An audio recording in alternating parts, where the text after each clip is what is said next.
Всем привет! Сегодня будет небольшая прогулка по центру Красноярска. Начнем мы отсюда. Это бывший фонтан. Назывался он Адам и Ева. Место сбора всех неформалов города. Сейчас фонтана нет, а Адам и Ева остались. Пальмы — особая гордость одного из прошлых мэров, не помню кого. Как-то они не выглядели тогда очень печально, и сейчас тоже.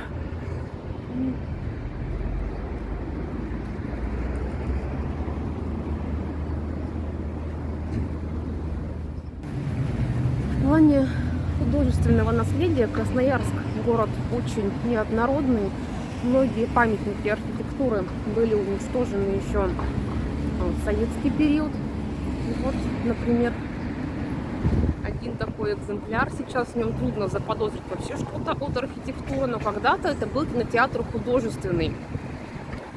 Он был построен по заказу Николая Гадалова, представителя очень известного в городе семейства.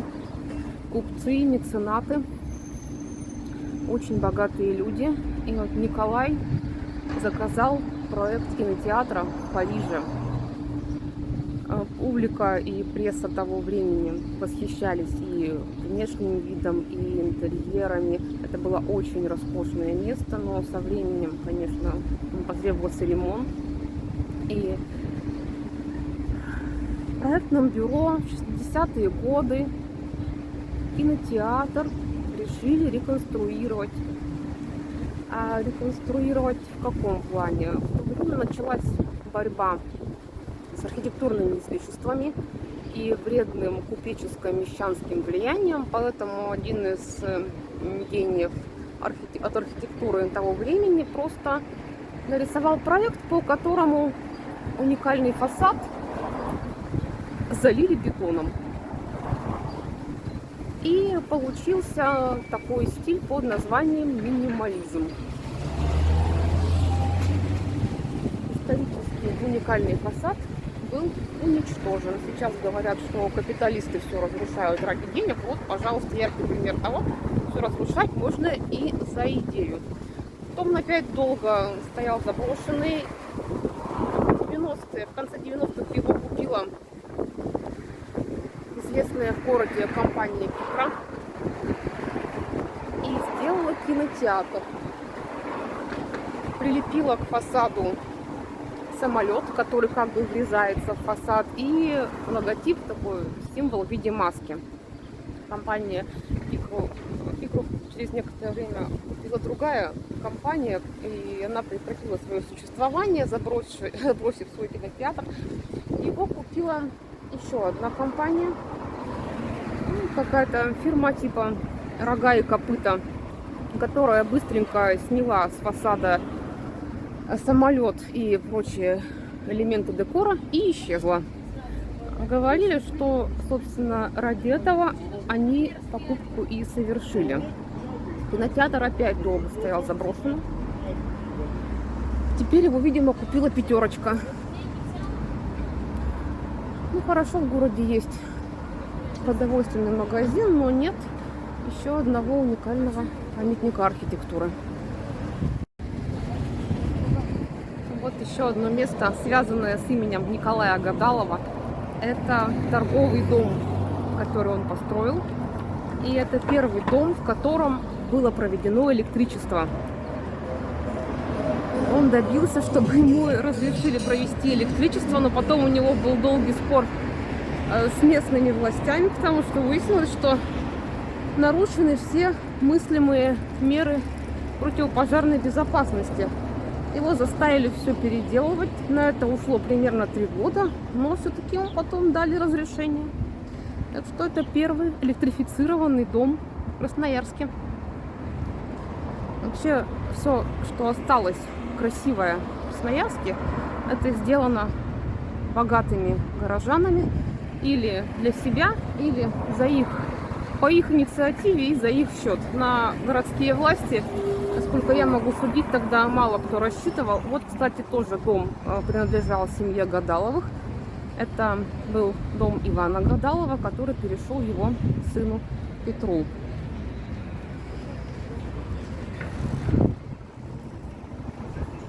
А вон то здание с таким прекрасным изображением, символическим революции, упирающей ногой символы самодержавия, это кинотеатр «Фотограф», созданный неким господином Поляковым, прибывшим в Красноярск для продвижения идеи кинематографа. Первым местом, где Поляков демонстрировал фильмы, был городской парк.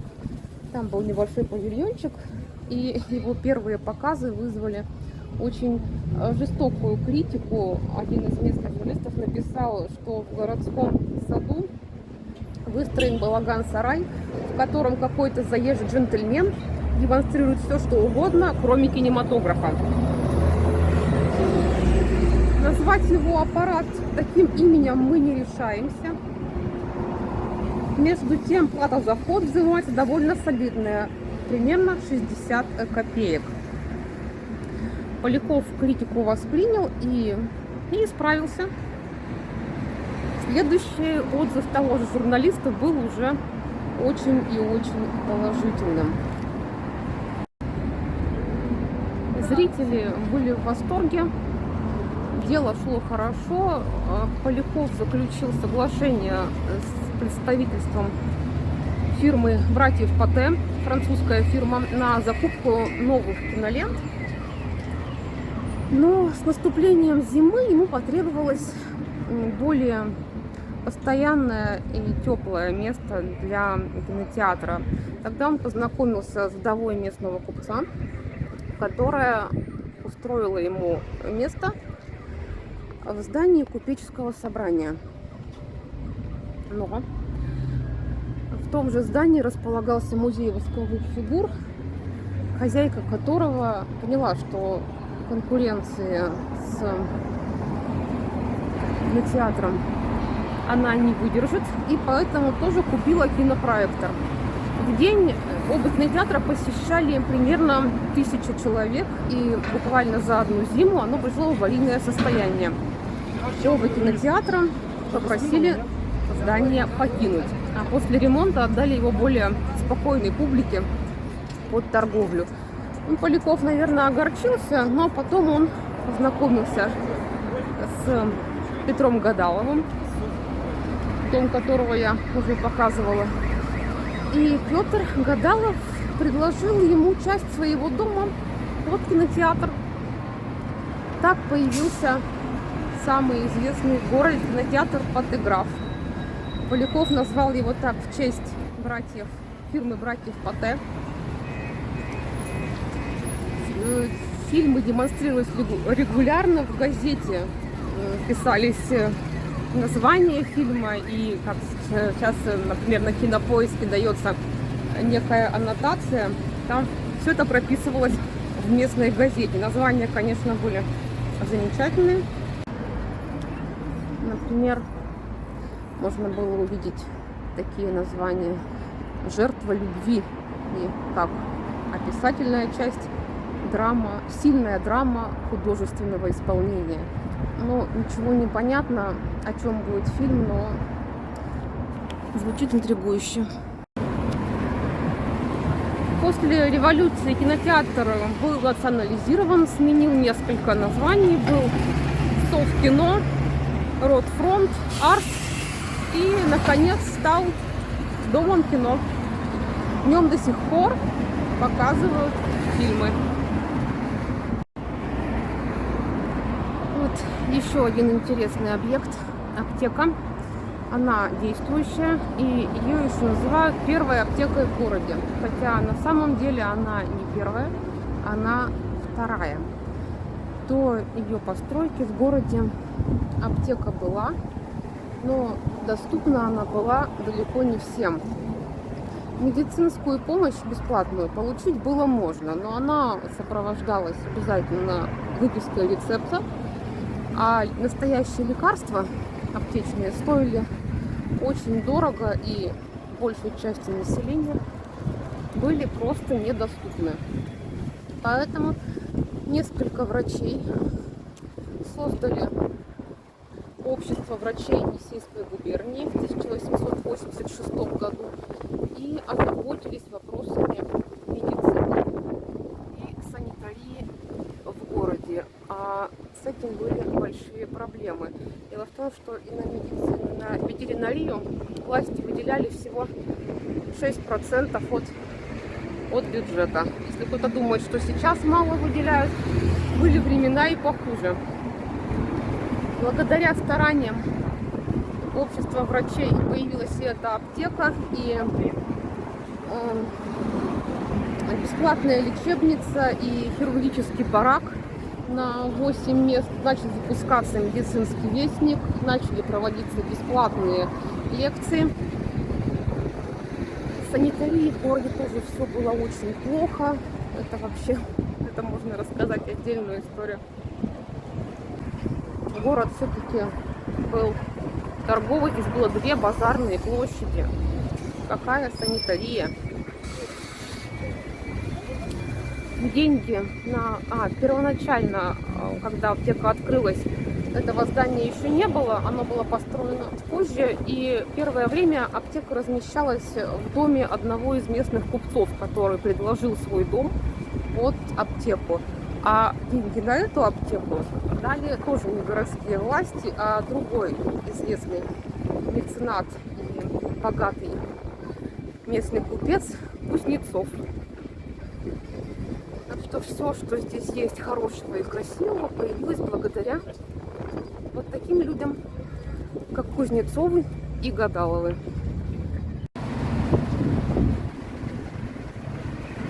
Вот еще одно здание, связанное с семьей Гадаловых. Принадлежало оно Иннокентию Гадалову. Здесь была гостиница «Новая Россия». Новая, потому что один отель с названием «Россия» уже был. Это «Новая Россия». Судьба Иннокентия сложилась трагически после революции. У них все отобрали. Работу он найти не мог по причине своего происхождения. Семья бедствовала. Что в итоге с ним произошло, неизвестно. Это улица Ленина. Как можно увидеть, вот там стоит памятник архитектуры 19 века. Тут уже, что у нас, Красноярский комитет КПРФ. В общем, все что угодно в одном месте. Почти все эпохи.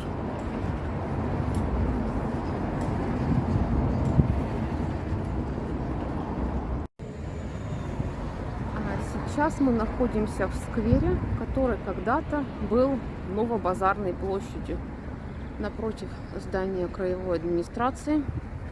И почти прямо за этим зданием, на месте которого когда-то был кафедральный собор, проходила черта города. То есть город был достаточно маленьким. Построить, организовать Новобазарную площадь решили, поскольку Старобазарная площадь, которая находилась в начале улицы Мира, была в крайне антисанитарном состоянии. Еще бы, если огромное количество людей приезжают на лошадях с телегами, и площадь лишена даже элементарных удобств, откуда взяться санитарии? Кроме того, на тот момент не было никакого мощения улиц. Телеги вязли в грязи, а в хорошую погоду, когда было жарко, ветер поднимал целые пыльные бури. Поэтому решили построить каменные торговые ряды и выбрали для этого вот это место. Борьба шла долго, а надо ли? Но в итоге решили торговать и там, и там. А ряды все-таки построили. Рядом с администрацией когда-то было здание Пассажа. Вообще, вот это вот здание администрации, ради него снесли, собственно, кафедральный собор, потому что тогдашнему начальству хотелось места в центре и с красивым видом. Как, собственно, и пассаж был снесен в связи с реконструкцией площади. Теперь у нас есть администрация и памятник Ленину, но нет собора и пассажа. Санитарии, конечно, лучше не стало, но тем не менее город обзавелся еще одной базарной площадью.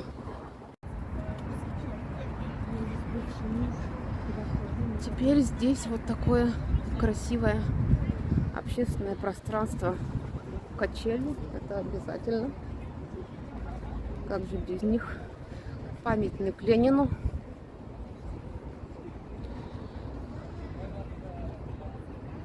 Никто не вступает с инициативой его снести. Конечно, пусть стоит. Зачем его сносить? Вон там здание краевой библиотеки. А прямо Центральный парк. Парк там был всегда. Еще в 19 веке. Публика тогда, конечно, была другая. Там гуляли приличные дамы и господа. И когда появилась новая торговая площадь, вот этот новый базар, было много возмущения, потому что, ну да, удобств тоже не было. Людям нужно было там где-то есть. Начинали появляться разные такие тоже антисанитарные заведения общепита. Все это происходило на глазах приличных дам и господ. Опять же, множилась эта же самая антисанитария. В общем, проблем в городе было много. Мы сейчас находимся, ну, можно сказать, на площади перед Большим театром. А это прекрасная задумка, неплохо реализованная, но, к сожалению, пришедшая вот в такой печальный вид. Это Енисей, вот посередине, и реки, которые в него впадают. Вот эти женские фигуры по бокам. Это уже центр города, театр оперы и балета, статуя Орфея. Красноярск. Тут на этом пятачке собраны, наверное, все самые дорогие отели города. Фонтаны. К сожалению, самый интересный фонтан не работает. И красноярский Биг Бен. Местная достопримечательность. А это здание мэрии.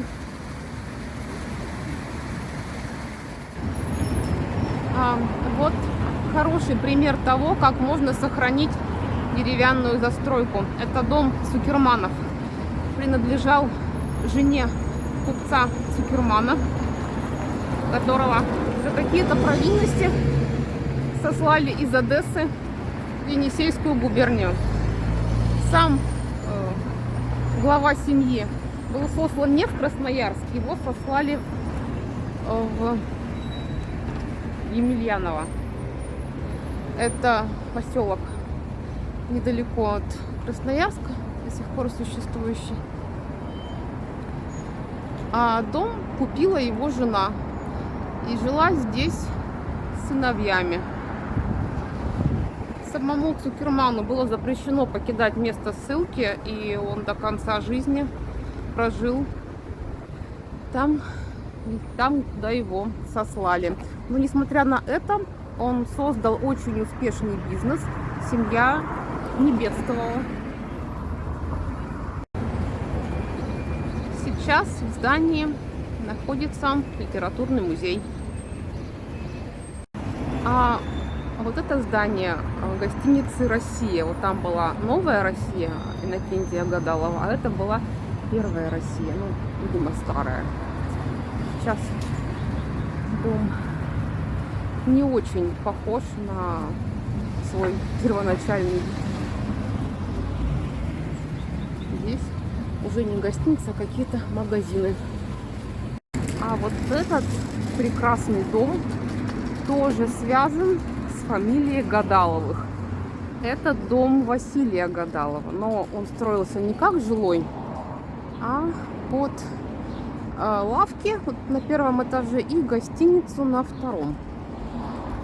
И из-за этого самого дома у Василия вышел спор аж с самим губернатором. Губернаторы в Енисейской губернии были приезжими, и своего дома у них не было. И губернатору приходилось снимать себе квартиру вот в доме недалеко. А поскольку у Василия здесь была торговля бойкая, на улице постоянно толпились люди на телегах, и это очень не нравилось губернатору. Он просил убрать конюшню из-под окон. И однажды осенью телег было так много, что коляска губернатора не смогла подъехать к подъезду. Он пришлось идти домой самому по грязи. Этого он уже стерпеть не смог, вызвал полицмейстера и велел конюшню убрать, чтобы ездили с другой стороны. Приказание губернатора выполнили, но Василий был крайне недоволен и написал письмо в Сенат, где требовал компенсации убытков, поскольку самоуправство губернатора мешает его бизнесу. В Сенате жалобу рассмотрели, но написали, что даже если это и правда, что на самом деле мешает, то губернатор имеет право давать такие распоряжения. Поэтому Василий остался без компенсации. Но все-таки он победил в каком-то смысле. Губернатор с квартиры в скором времени съехал. О судьбе самого Василия мне неизвестно, но известно, что его сын, он не эмигрировал, он остался здесь после революции, имеется в виду, и служил капитаном на пароходах. Жил уже очень скромно. Губернатор, с которым у Василия Гадалова вышел спор, жил вот в этом доме, улучшенном современными гениями. Фамилия его была Телековский, и он был назначен из Перми. Происходил он оттуда. В Красноярске ему все очень нравилось, кроме его жилищных условий. Но это всем губернаторам, которые здесь служили, их условия не нравились. И вот Телековский решил, что ему нужен свой дом, а дома для губернатора в городе не было. Он нарисовал план дома своей мечты, нашел деньги на строительство, нужен был земельный участок. И хотя в городском плане участок под дом губернатора был выделен, городские власти сказали, что бесплатно они его не отдадут. А губернатор, если он так сильно хочет дом, может участок выкупить всего за 75 тысяч рублей. Я полагаю, сделали это городские власти из вредности, потому что губернатора в городе не любили. Ходили совершенно жуткие слухи о взятках всем, чем только можно. Потом говорили, что он разогнал всех умных и квалифицированных, окружил себя некомпетентными подхалимами и вообще был не очень хорошим человеком. И губернатор, не соглашаясь с таким поворотом событий, он поручил своей администрации написать бумагу о том, что земля отходит ему бесплатно. Они так и сделали, на что городские власти написали письмо в Сенат. Сенат рассмотрел жалобу и ответил, что земля принадлежит городу, и город имеет право брать деньги за ее отчуждение. На этом спор о доме губернатора закончился на 150 лет, потому что только через 150 лет в городе появилась резиденция губернатора. Но находится она не в городе, а в 15 километрах от города.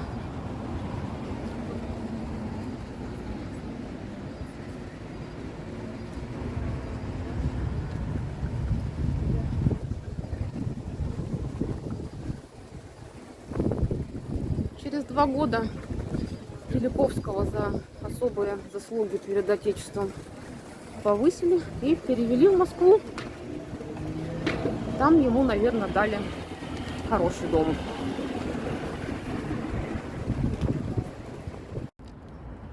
А вот начало улицы проспекта Мира, Триумфальная арка, за которой начиналась Старобазарная площадь.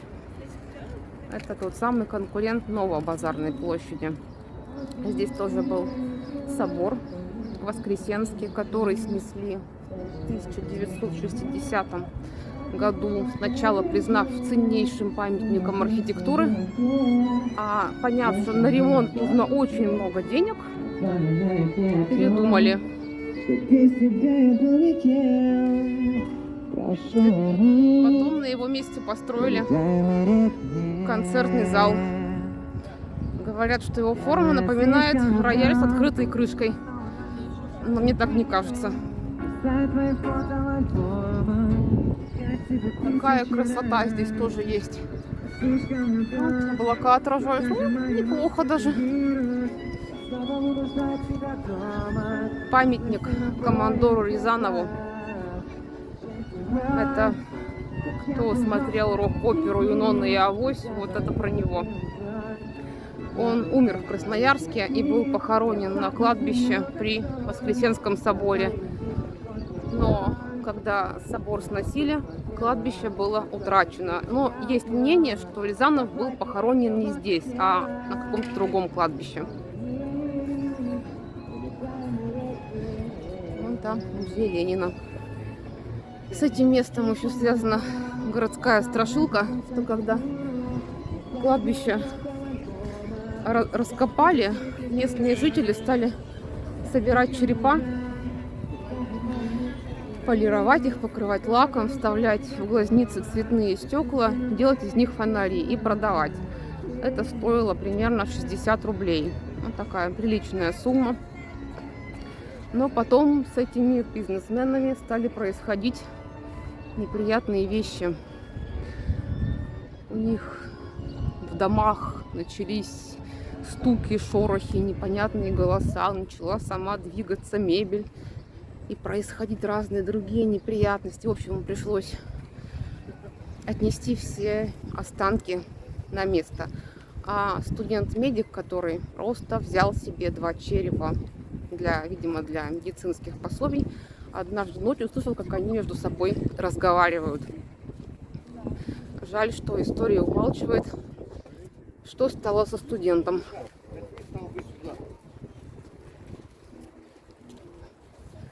Как-то неудачно я приехала, что-то копают.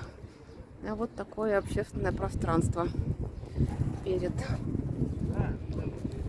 концертным залом. Такой красоты раньше, конечно, не было. Здесь была просто пустая площадь. А теперь вот как в лучших европейских столицах. Очень здорово. Мне нравится.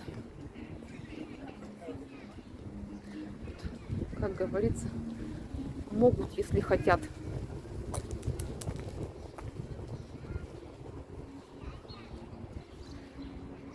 Там начинается, там стрелка, Енисей. Это про набережную я уже показывала в другом видео. Это место выглядит теперь вот так. Ну, здорово, здорово. Концертный зал, краевая филармония.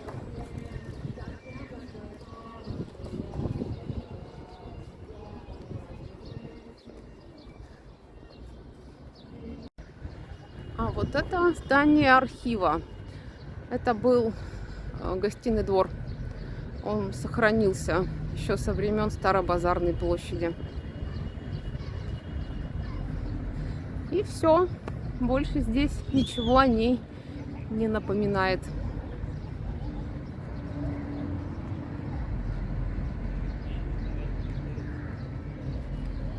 Вот такая прогулка по центру Красноярска с Спасибо, что досмотрели до конца.